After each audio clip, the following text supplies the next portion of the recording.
So let me introduce Camea. Camea Dukes and Stephanie Huerta. They are managers from the Board Service Strategies at the TWC, and Stacie, Gregory, who is the Director of Program Development for Workforce Solutions in Northeast Texas.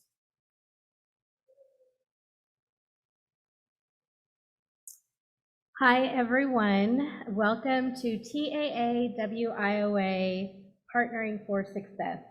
Our presentation today is presented by TWC's Board Service Strategies Department. So let's begin. Today we'll be talking about Partnering for Success, co-enrollment benefits, and case management. So co-enrollment benefits are local offices and partner programs. We know this partnership promotes integration of employment and case management services. It also ensures all impacted workers are informed and receive the necessary, available, and appropriate services. It also improves the ability and increases the opportunity to meet performance standards and allows dislocated workers to begin receiving services prior to TAA certification approval. A state must co-enroll trade-affected workers who are eligible for WIOA's Dislocated Worker Program. So we're really here to talk about Partnering for Success. Partnering for Success represents a multidimensional approach to the way TAA and WIOA programs meet the needs of a common customer. This looks like programs working together. So that would be our staff, WIOA and TAA. It would also mean local staff working together, both programs, and all of us working towards the common goal of working with our TAA eligible participants.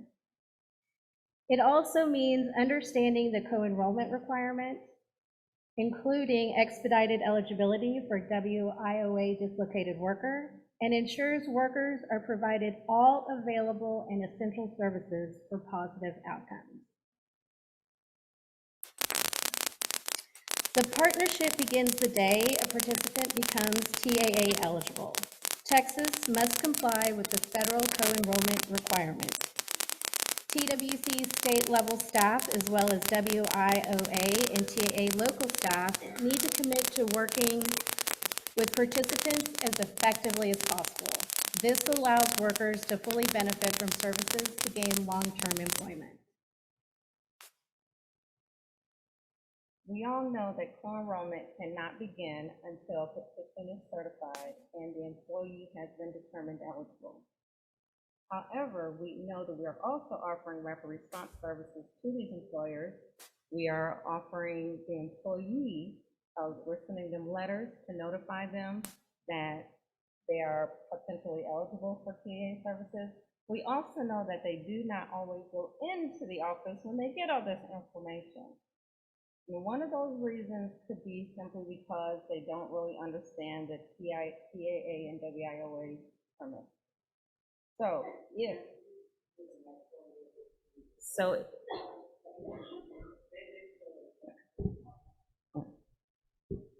So if you come into contact with someone who has been laid off, who has attended a rapid response orientation, or tells you that they believe that their company has filed a petition, go ahead and start interacting with them with the WIOA program so that we can start early participation so that when they become eligible for TAA, they're already in the program. They already know what it's about, and co-enrollment just becomes that much easier. Let's talk a little bit about synergy. Synergy means that we are going in collaboration, that we're working together, and that it's a concerted effort. And we can do that simply through leveraging the funding. What can both of us pay for individually that'll both help this customer? Ensuring continued co-enrollment as required, being knowledgeable about both programs, and doing the best for the customer.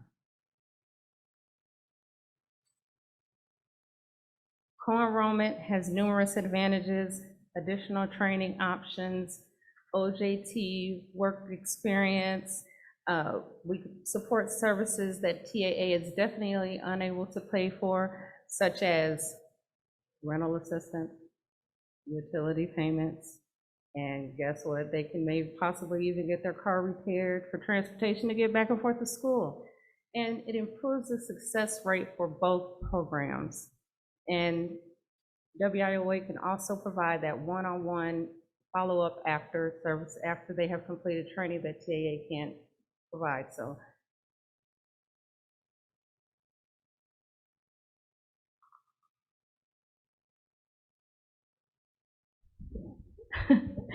So we've talked about the benefits of TAA and we've talked about the benefits of WIOA. So now let's talk about really selling the program. So if a TAA participant asks, do I have to co-enroll? the easy answer is yes, it's a requirement. But really, case managers should take this time to really sell all of the additional benefits with the WIOA co-enrollment. We've talked about training services. We've talked about support services. But this also includes any follow-up services. And honestly, both program case managers should be speaking the same language. So what that means is that both case managers should know the ins and outs of both TAA and WIOA.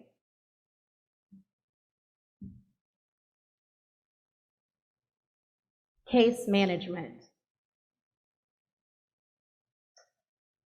So case management is defined as planning, facilitation, and advocacy for options and serving an individual's needs through communications and available resources to promote quality and cost-effective outcomes.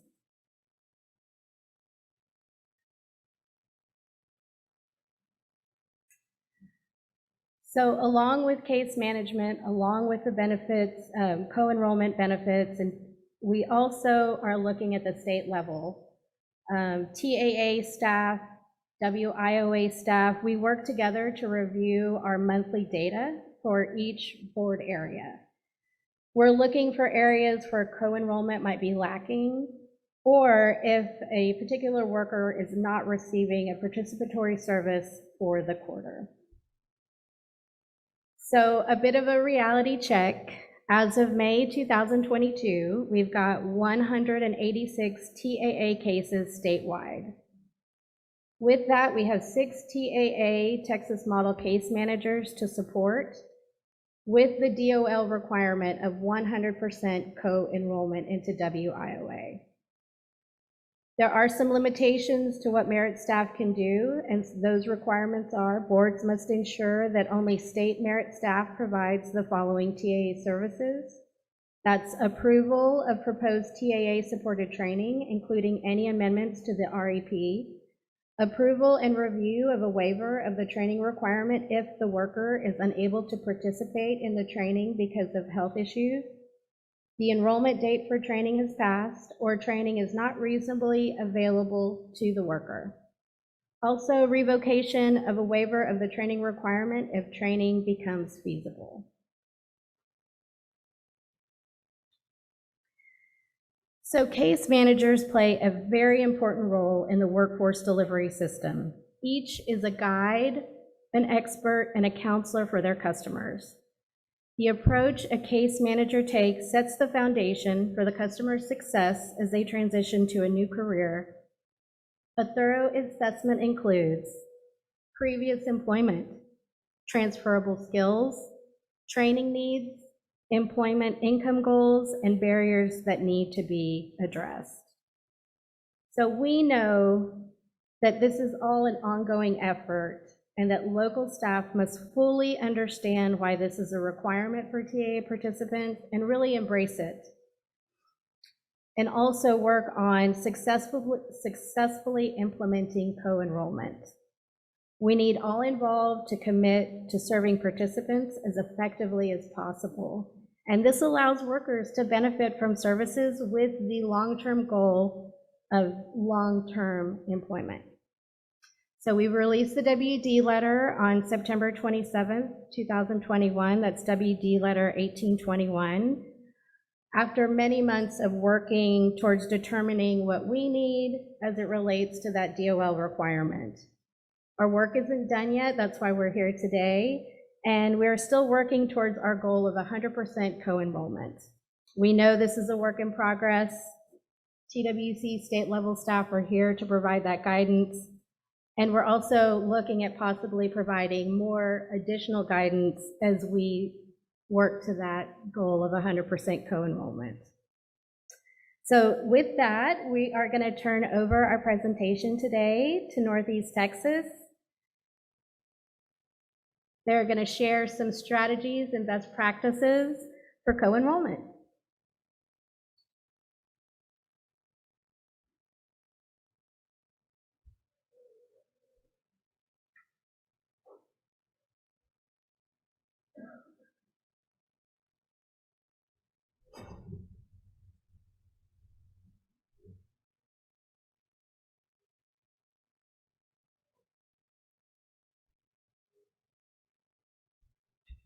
Across here in just a second.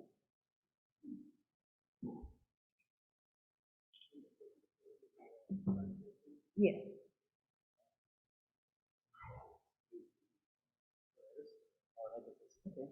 This is the one you want to do, right? One, yeah. Yeah, okay. Take that. There's the other one. Take that. And then let's see, like, like that. Like that.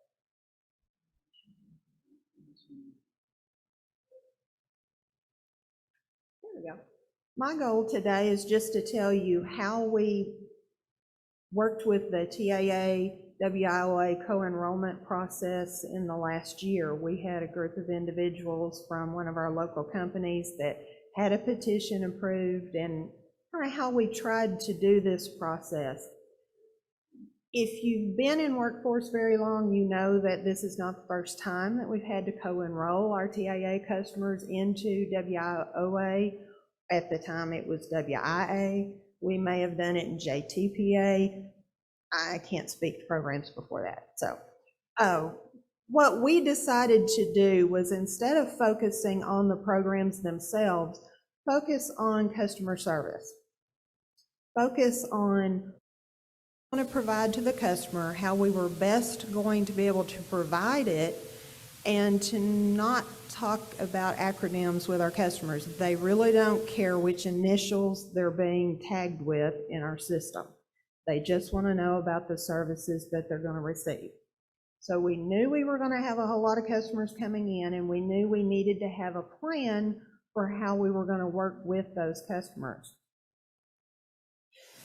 Anytime you're dealing with an onslaught of intake, you need to also accept the inevitable. Things are going to happen. TAA is the Cadillac of workforce programs.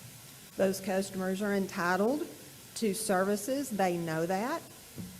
They know that they're going to go to training if they want to. They know they're going to be eligible for TRA benefits potentially. And they know there's a timeline. But it's kind of a guideline in their mind, where it's a deadline for us. So in our scenario, the customers found out in December of 2020 that they were eligible for TAA. The petition had been approved. Even though we had all of our outreach efforts, they still waited until April and May to come in.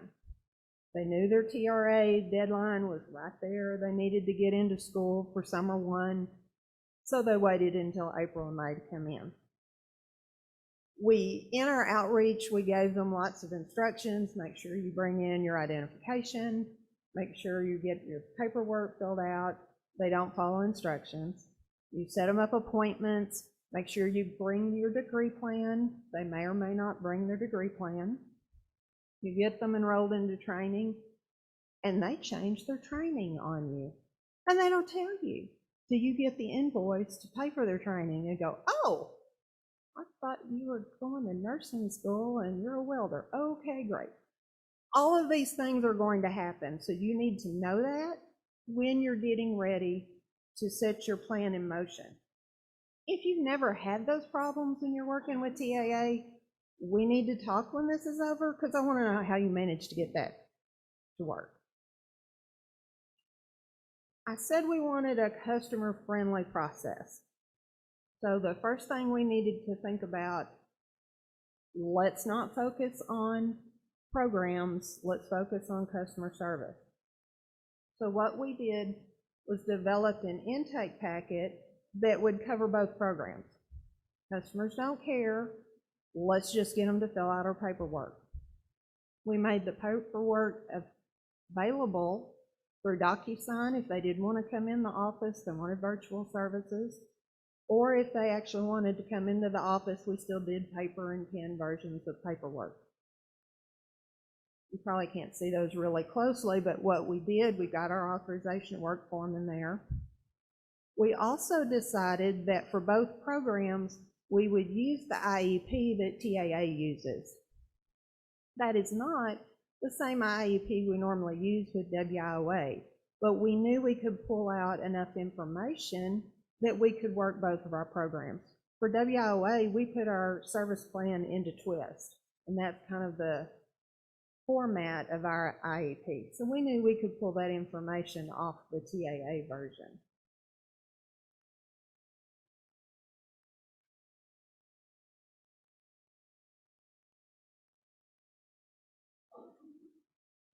During orientation, we wanted to make sure we covered everything the customer needed to know about the services that we were offering to them.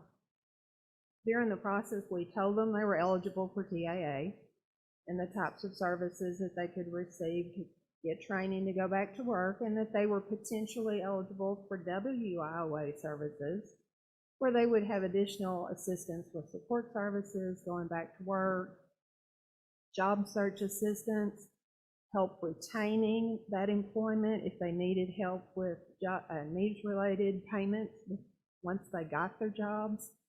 But we focused more on the services. We kind of just told them they were getting co-enrolled in both of those programs. That the potential part was kind of just over there to the edge. You're going to get in the program as long as you're eligible. I went back and looked at our numbers. We processed about 87 applications for TAA in this grouping. We had 6 customers that did not get co-enrolled. Of those, 3 or 4 were because they were not registered with Selective Service, so they weren't eligible for WIOA.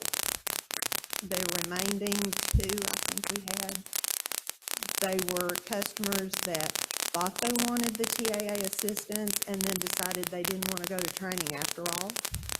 We told them they could still get assistance with WIOA. We could help them job search, help them get back to work. And there were individuals that actually decided to retire instead of job searching or doing anything else. So that's why we didn't get that few individuals co-enrolled. We also tackled it as kind of a triage system. How can we get everybody through and our staff not be completely buried? So we divided it up into stages. In stage 1, we had a career planner that did the orientation sessions, explained all the services to the customers, got the intake packets completed, Wagner Pizer completed and WIT, scheduled them if they needed any assessments. And this was a person who actually worked with TAA, but also we had our choices case manager on standby in case we needed to do 2 or 3 sessions. We had a WIOA case manager ready to go, because this is a normal process. It's the same process that we use for every one of our programs. In stage 2, they had completed intake, the data entry was completed, and they went to the TAA case manager at this point. We got the IEP completed. If they were going to training, we talked to them about their ITA, and then if we had to do any waivers. This staff person was a merit staff person, so that way we made sure any of those signatures that had to be merit staff, she was taking care of that for us. So we weren't having to hop around. And then stage 3 was the WOA case manager. You know, some of them are able to get transportation through TAA. Some of them aren't traveling far enough. Then we used our WOA case manager to talk to them about assistance for transportation or any other needs that they had that TAA couldn't help them with. We also know that our customers bond better with some case managers than they do other case managers. So we took that to our advantage. If they talked with the WOA case manager more frequently, then we let them kind of be the lead for that case. Gather the documents that we need, and then share them with the TAA case manager. Then we also went old school. Excuse me just a minute.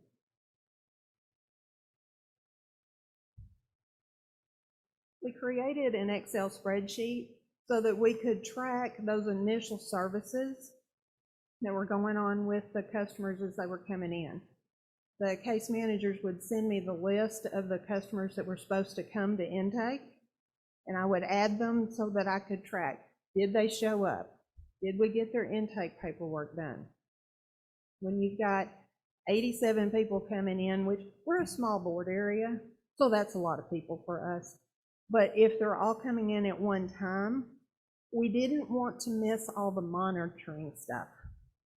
The things that were going to get us in trouble when the board monitored on a quarterly basis, when TWC came to monitor annually, let's catch it all at the beginning. So what I would do is put our customers on here and then check our status. Do they need a waiver? Has the waiver been done? Did it get denied? That status was kept on the spreadsheet. Have the initial TAA services been opened? The IEP, are they going on to training? Has that service been added? Are the counselor notes up to date and Twist? Then the same thing for WIOA. The IEP is open. Have we put them in a service? Is the training service that they're going to in TAA on the approved training provider list? If not, have they put them in? We use 24 counseling for the service to put them in each month so that we always had a service for them. If they had a waiver and they weren't going to start training until fall, had we put them in a planned gap for WIOA so that we could track that customer? And then each week I would update this spreadsheet and send it out to all the case managers that were working the TAA, WIOA cases. And then they would report back, okay, I got that service open, I got that one open. So we knew all the initial services were taken care of. Then we also had to set some deadlines. TAA is an entitled program. We know we're going to send them to training, but you also have to be realistic. They've known since December that they were eligible for services. So what we did was talk about how many have we already seen, how many potential customers do we think we're going to have, and how much paperwork can we run through before school starts. So what we did is we shut down intake for TAA at noon on Wednesday before school started on Monday. That way that gave us time to get them in, paperwork completed. We had degree plans from the school. We could get their ITA completed, get it through our approval process, and referrals issued to the school. Now, at the same time that all of this is going on, we also had a lot of stuff going on behind the scenes. We have a support services team that does our data entry for us. So when in stage 1 in that other slide, the career planner got all of the intake paperwork gathered up, they then passed it to our system support staff. They did all of the data entry for both programs. Then we use an electronic filing system called Cabinet. They would open a case for both TAA and WIOA and file all of those documents in each of their electronic files. So we didn't have to go back and forth with that. And then the case managers also shared the information. You've got to have the first day of training documented, that they actually started class. Whichever case manager got it, shared it with the other one, so that we knew the document was in both cases in cabinet, and a counselor note had been made in Swift. Progress reports. If one case manager found out that the customer dropped the classes, then they told the other one. So it's just been a great sharing of information, finding out what works and what doesn't, finding out which staff is better at getting which information or tracking which pieces and moving those pieces around. Actually, all of that worked for us. And then my contact information if you had any questions for me later. Thank you.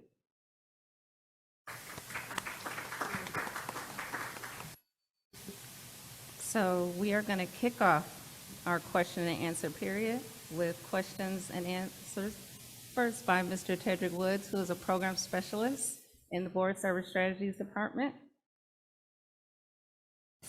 Do workers that are under a TAA waiver and receiving TRA benefits required to be co-enrolled? All right, I'm glad I have everybody's attention. So technically, the ideal picture is for the worker to be co-enrolled before the TAA certification and the start of the TAA benefits. So the answer to her question is yes. Thank you. Now, Mr. Woods, what are some additional benefits to co-enrollment? All right, what are some additional benefits to co-enrollment? Anybody want to answer that question out here in the audience? Yes, ma'am, you? All right.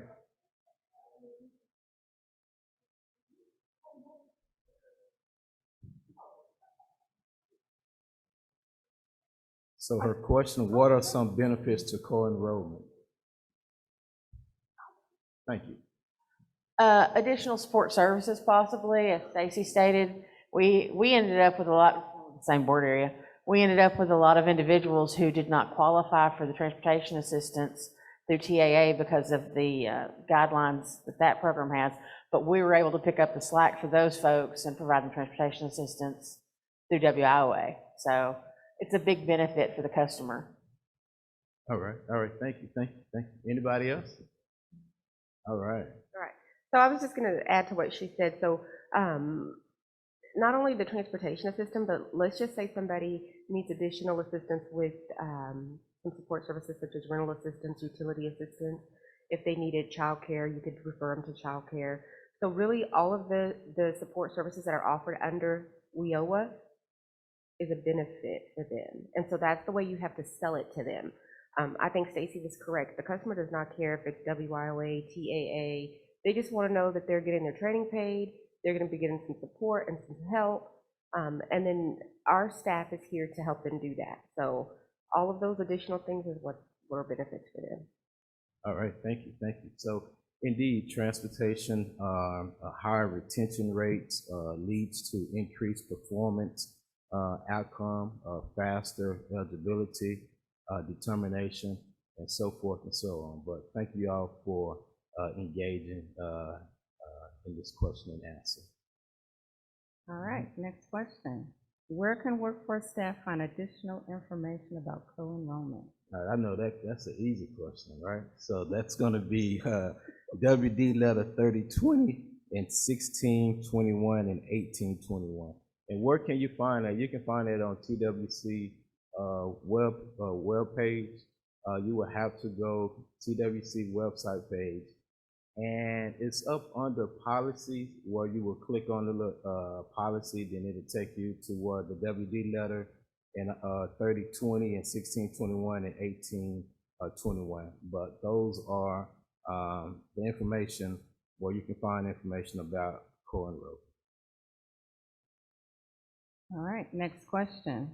Are WIOA staff required to enter a quarterly participatory service?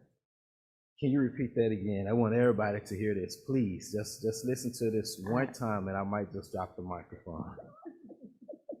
I sure can. Are WIOA staff required to enter quarterly participatory service? And the answer to that is yes, yes, yes. This is needed for reporting requirements to DOL, Department of Labor. So yes, a participatory service is required quarterly there into it. So the answer to that is yes. All right. Anybody have any questions, comments? And yes, ma'am. And this is our lovely director, Miss Patricia Martinez. Thank you, Tedrick. I told them that I was going to talk again. So next time they're going to bring golf balls and just throw them at me. So I just wanted to make sure we have a small crowd here, but I know we have a lot attending virtually. And I just want you all to really spread the word. We really need for everybody to understand that this is a requirement of both programs, not just TAA, but also WIOA. Thus, we have the TA manager and the WIO manager and their teams working with your board areas to make sure that if you have TA customers, they are co-enrolled. This is not going away anytime soon. We have not heard from DOL saying, oh my God, next month it stops. And that slide that Stephanie and Camea shared on the reality check, the reality is we only have 186 cases as of May of TAA cases, but that can change. I know some of you, we've had, like, if anybody hears from Borderplex, all of a sudden we had a big layoff. They were all potentially eligible. You're talking 500 people. Maybe we get 200 out of those that are TAA eligible that actually come in for services. But you are not getting a new TAA case manager at your board, no matter how many new customers you have. So that is the reality that is before us, is that your WIOA case managers need to get very familiar with the requirements.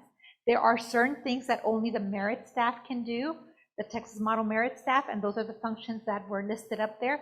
But Northeast has done a great job. Thank you so much. Tell them how many TA merit staff you have in your board area. One. And she's lucky because we have board areas that have 0. 6 TAA staff throughout the state. And if you lose them for whatever reason, they get hired. Most of these are temporary staff that are temporary forever, and they apply for permanent jobs within the contractor or TWC or go on to other jobs. If you lose them, you're not going to get them replaced.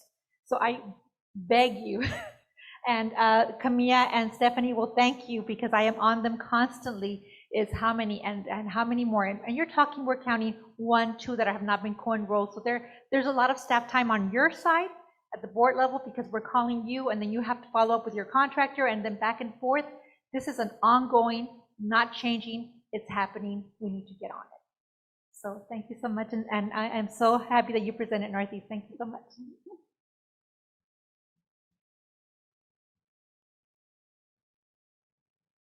Any other questions? I just wanted to say that speaking for Panhandle, we don't have a lot of TAA customers. I believe it's like 3 or 4. But just a forewarning, Stacie, on the, since you've got a whole bunch of them that you're seeing, we just got DOL monitored. And so Tedrick and Melissa Heyman have been helping us with that monitoring. When you mentioned the word of putting somebody in plan gap, remember that when you have them in plan gap, their deadline to complete their training, their REP program, if there's a space of time, like they only have a certain amount of time to complete that training. And if there's spring break, winter break, all that stuff, that's all included in there. So even though they're on a plan gap, that time's being accumulated in that deadline time, that it's put us in situations that we've had to go in there and open and close during spring break, fall, all those little breaks that in WIOA we don't take into consideration, and in TAA every day counts in that week. So that kind of caught us. We had to go back and kind of fix up some stuff, do some dents and everything. So it makes it, I mean, while it's very detail oriented, it's a lot of stuff we do in WIOA, but you take for granted those deadlines that hurt you in the end if you're not paying attention to counting those weeks in there. So just FYI.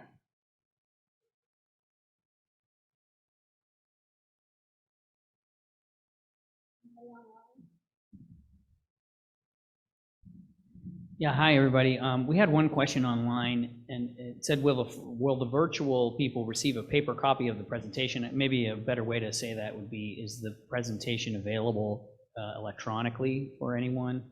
It has been uploaded to the TWC website. If you go to the main page and look for events and workforce forum, it's there. Both presentations are there. They're combined together. Oh, excellent. Okay, thank you.